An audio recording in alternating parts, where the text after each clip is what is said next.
So what's going on, guys? DIY Dan here again, and this is another episode of Outdoor Living. In this video, I'm going to show you how I organized a lot of my gardening tools.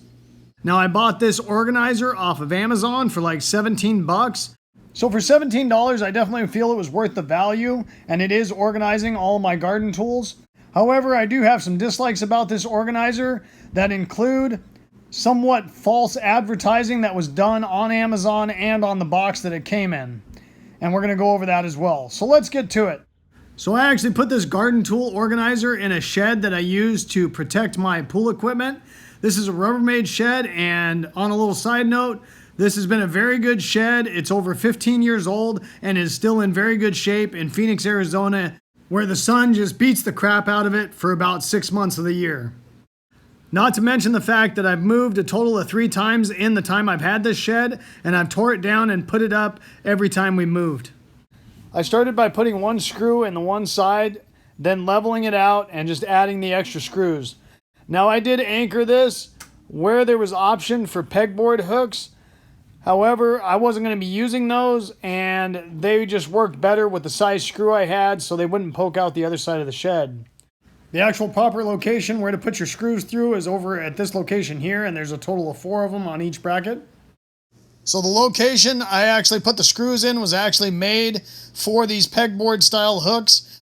So the whole goal of me getting these organizers was to get all of my bigger gardening tools hung. So I had no intention of using these pegboard hooks anyways, and that's why I decided to go ahead and use those for anchoring instead of for the pegboard hooks. Now, these organizers did come with drywall anchors in case you're hanging it in like a garage. I obviously didn't use those because I was hanging it just into a shed, and I screwed directly into this Rubbermaid shed. When anchoring these brackets in place, you want to make sure you have a good amount of space above the bracket as well as below, because when using these S-hooks, you can set the tool at any height because it basically leverages on the handle. So therefore, you want to have a good amount of room above the bracket so you can set different heights so your tools aren't overlapping on each other. So right here, I'm going to go over my first complaint about the way it was advertised on Amazon and on the box that it came in. You'll notice the shovel in both of these pictures is only taking up one of those S-hooks, when in all actuality, a standard size shovel covers up a minimum of 2 of those S-hooks, if not 3. Now, obviously, you might be able to overlap your tools, but I'm not capable of doing that because I will start throwing stuff as soon as something falls down if it's in the way of another tool. So is this a big deal? No, not really. I just wish these S-hooks and these brackets were spaced out a little bit more so you don't have as much of that overlap happening with the tools. Here's another quick example of that. You can see the 2 hammers they have in place on these S-hooks, and in all actuality, these are not very big hammers that I put up here, and they're overlapping and hitting each other. So it's just that false advertising of the fact that these look like they're spread out a lot more than what they actually are. So one other complaint that I had about this organizer, which again isn't a big deal, but it is something to keep in mind, is the tools do have to have a little bit of weight to them. Right here, I was just trying to hang up an extra broom handle that did not have an actual broom on it. And you'll notice that as soon as I let it go, 3 out of 4 times it just started falling, because without the weight of something on that tool, the S-hook just can't get the leverage to hold on to it without some weight on it.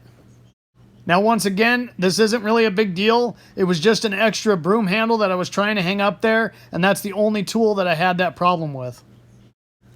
Now, because these S-hooks and brackets were spaced so close together, it did take some finagling back and forth, playing around with the tools, figuring out which way they would fit without my tools overlapping each other. So when I go to get a tool off the organizer, 3 other ones don't fall, or I don't have to take one off to get to another. So one thing that did come in handy that I realized while trying to organize these tools was that you can flip the S-hooks around the other direction. So that comes in handy in case you've got something big and bulky that's getting in the way of you sliding the one tool handle into the S-hook. And if you flip the S-hook around the other way, it made it much easier to get the tool in that location. So this came in handy because I did put one of these brackets right next to the corner of the shed. And if I wasn't able to switch that S-hook around, I would have never been able to get that tool in that location.